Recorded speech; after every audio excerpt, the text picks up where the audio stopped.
The town of Epangeni derives its name from the Zulu word "funga", which roughly translated means to grab. It is a reference to the uncommonly high number of crocodile attacks that once occurred on the Mlathuze River. Home to South Africa's largest sugar mill, as well as paper factories, aluminum smelters, mines, and upscale game farms.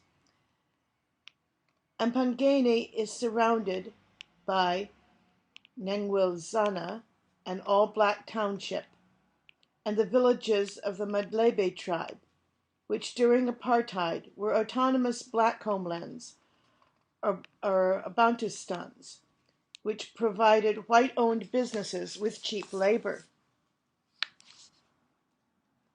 The Zulus, who make up South Africa's largest tribe, have historically had little use for dates.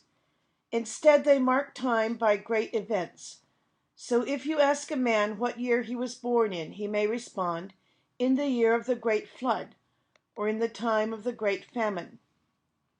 If you ask Josephine Myeni about her youngest grandchild, Nomsa, she will tell you that the toddler was born in the time of the great cholera, in 2000, the year the epidemic began. "We all had it," she says, sitting on a rug in front of her mud hut while her granddaughter mauls a stalk of sugar cane. "We just thank God that no one died. I got it right after she was born. My stomach was running so bad. It was because we were drinking from the river. I live in fear of the river, but I still return to it for water every day. I have no other option." Until the recent outbreak, the Nkangeni region had not seen a major cholera epidemic since a bad drought in 1982, when some 12,000 cases, less than 10% of the number reported in the more recent epidemic, occurred. In response to that outbreak, town officials built 9 communal taps, providing clean water to nearby villages. It was not uncommon for residents to make several trips a day to fetch water, sometimes walking a mile each way. In the months before the December 2000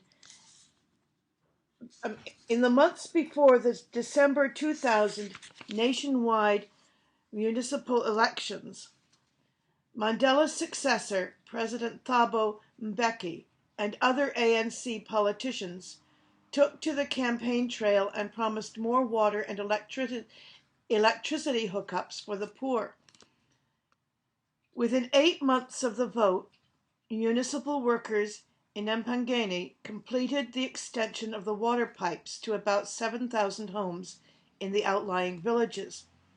There was just one catch. To use the newly installed taps, residents would have to insert a prepaid card into a meter. If someone fell behind in paying the water bill, municipal authorities would cancel the card, leaving the resident unable to access his or her tap. Between August 2000 and December 2002, KwaZulu-Natal's public hospitals reported nearly 115,000 cases of cholera, more than 5 times as many as had been reported in the province over the previous 20 years combined. Nearly 260 South Africans died from the disease. Early on, cholera was so rampant that hospitals in and around Empangeni opened 14 hydration centers, tents where medics worked in 24-hour shifts to provide fluids to patients. Just stopping to explain. The danger from cholera is becoming dehydrated, which means not having enough fluid in their body. That's what people die of. So in order to treat cholera, people need to have injections of fluid, intravenous fluid it's called, where you put a needle in and put water directly into the body.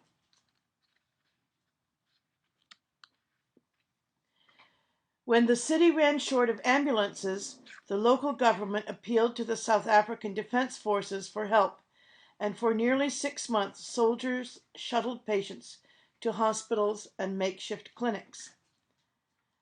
We were simply running out of capacity and out of space, says Peter Heslau, the manager of the region's main public medical center.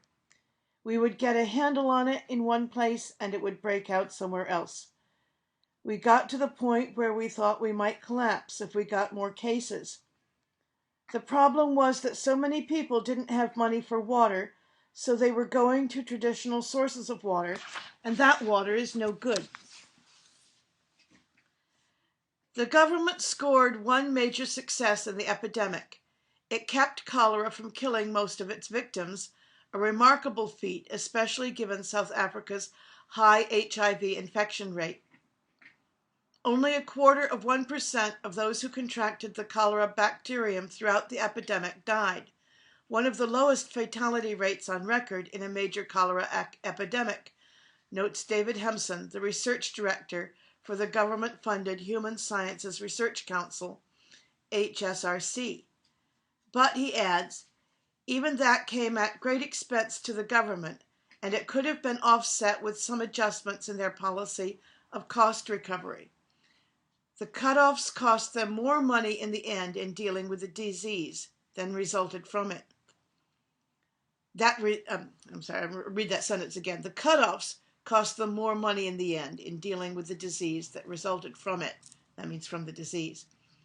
South Africa's cholera infection rate began to slow late in 2002, in part, experts say, because people became more cautious about the water they use. Still, Matolina Mthembu continues to make her daily trek to the river, navigating the hilly footpaths with an ease that seems impossible for a woman of her age and slight physique. Sometimes the river gets totally dry, she says, and you have to walk for 2 or 3 kilometers to find water, or you go without for days at a time. Mthembu cannot imagine any hell worse than apartheid. She makes sure to preface any criticism of the government with that caveat.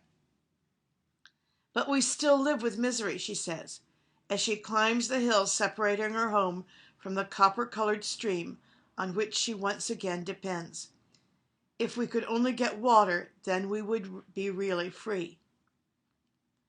Said Hempson of the HSRC, no one doubts our government's good intentions, but in the name of development, in the name of progress and modernization, we have exposed our most vulnerable populations to this very colonial disease, a disease that is by definition a byproduct of backwardness. What does that say about policies like cost recovery?